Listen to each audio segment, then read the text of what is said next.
ഇന്ന് അത്താഴത്തിന് തയ്യാറാക്കിയതാണ്. ഒന്ന് കണ്ടു നോക്കണേ.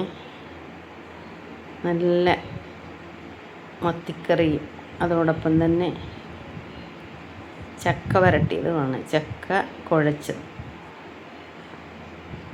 ഇപ്പോൾ ഈ ചക്കയില്ലാത്ത സമയത്ത് ഇതെങ്ങനെ ചക്ക ഉണ്ടായി എന്ന് നിങ്ങൾക്കൊരു സംശയം ഉണ്ടാവില്ലേ? വരും, ഞാൻ കാണിച്ചു തരാം എങ്ങനെയാണെന്ന്. രാത്രിയിലത്തെ ഭക്ഷണമാണ്.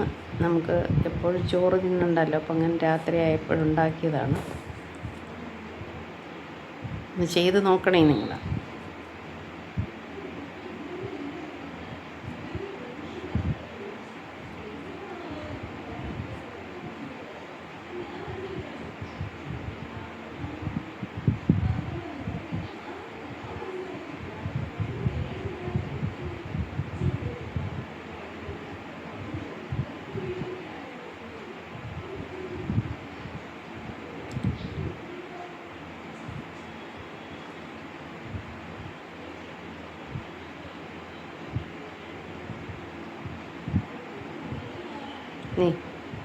ചക്കയുള്ള സമയത്ത് നമ്മൾ ഡ്രയറിലിട്ട് ഉണക്കിയിട്ട് സൂക്ഷിച്ച് വയ്ക്കുന്ന ചക്കയാണ്. അപ്പോൾ അത് ആദ്യം കുറച്ച് വെള്ളത്തിലേക്ക് ഒരു 250 കാണും. അത് വാരി അതിനകത്തേക്കിട്ട് നന്നായിട്ടൊന്ന് കഴുകി വൃത്തിയാക്കി എടുത്തിട്ട് അത് വെള്ളത്തിലിട്ടൊന്ന് കുതിരാനായിട്ട് വയ്ക്കണം. ഒരു 5 മിനിറ്റ് കുതിരാനിരിക്കട്ടെ. അത് കഴിയുമ്പോൾ നമുക്കത് എടുത്ത് പാചകം ചെയ്യുന്നത് എങ്ങനെയാണെന്ന് കാണിക്കാം.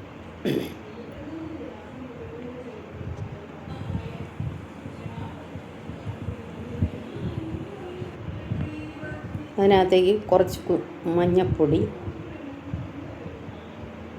കുറച്ച് വെള്ളവും കൂടെ ഒഴിച്ച് ആദ്യം അടുപ്പിലേക്ക് നമുക്ക് വേവിക്കാനായിട്ട് വയ്ക്കാം.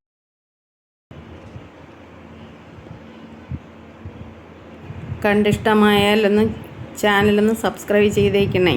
നിങ്ങളുടെ ഓരോ സബ്സ്ക്രിപ്ഷനുമാണ് എൻ്റെ മുന്നോട്ടുള്ള ഉയർച്ചയ്ക്ക് കാരണം. അപ്പം നിങ്ങളൊന്ന് സബ്സ്ക്രൈബ് ചെയ്യണം. അതുപോലെ കണ്ടിട്ട് ഇഷ്ടപ്പെടുകയാണെങ്കിൽ ഒന്ന് ലൈക്ക് ചെയ്തേക്കുക. അതുപോലെ കമൻറ്റ് ചെയ്യാനും മറക്കല്ലേ. ഒന്ന് ഷെയർ ചെയ്തേക്കൂ. ആർക്കെങ്കിലും കണ്ടിഷ്ടപ്പെടുകയാണെങ്കിൽ അവർ ചെയ്ത് നോക്കുമല്ലോ. Thank you for watching.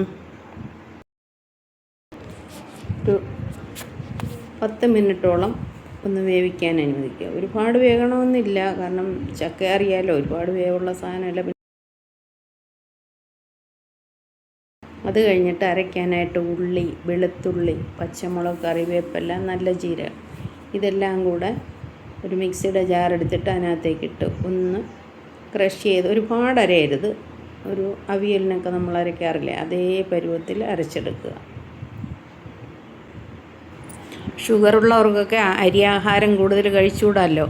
അപ്പോൾ ചക്കയെന്ന് പറയുന്നത് ഷുഗറുള്ളവർക്കും നല്ലതാണ്. അപ്പം രാത്രിയിൽ ഒരു നേരത്തേക്ക് ഇങ്ങനെയൊക്കെ ഉണ്ടാക്കി കഴിച്ചാൽ നല്ലതല്ലേ.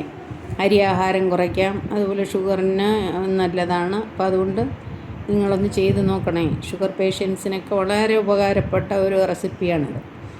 ഇത് വാങ്ങിക്കാൻ കിട്ടും. ഉണക്കി സൂപ്പർ മാർക്കറ്റിലൊക്കെ കൊടുക്കുന്നുണ്ട്. പിന്നെ അത്യാവശ്യക്കാരുണ്ടെങ്കിൽ ആവശ്യപ്പെട്ടാൽ നമ്മൾ എത്തിച്ചു തരുന്നതായിരിക്കും. വേണ്ടുന്നവർ കമൻറ്റിൽ അറിയിച്ചാൽ മതി. അരച്ചു വെച്ചിരുന്ന അരപ്പ് നമ്മളതിനകത്തേക്ക് ചേർത്ത് കൊടുക്കുക. എന്നിട്ട് ആവശ്യത്തിന് വെളിച്ചെണ്ണയും അതോടൊപ്പം ഇച്ചിരി കറിവേപ്പിലയും കൂടെ ഒക്കെ ഇട്ട് നന്നായിട്ട് ഇളക്കി ഒരുപോലെ യോജിപ്പിച്ച് വയ്ക്കുക. അതോടൊപ്പം നമുക്ക് മത്തിക്കറിയാണ് ഇതിൻ്റെ കൂടെ കൂട്ടുന്നത്. നല്ല കൊഴുത്ത മത്തിക്കറിയാണ്. നല്ല ഉപ്പും പുളിയൊക്കെ ശരിക്കിട്ടിട്ട്. അപ്പം അതെല്ലാം കൂടെ നമുക്കൊന്ന് കഴിച്ച് നോക്കാം. കാണുമ്പോൾ തന്നെ വായിൽ കപ്പലോടുന്നുണ്ട്. വളരെ നല്ല കറിയാണ്. നിങ്ങളൊക്കെ ഒന്ന് ചെയ്ത് നോക്കുക. ചെയ്ത് നോക്കിയിട്ട് നിങ്ങളുടെ അഭിപ്രായം ഒന്ന് അറിയിക്കണേ.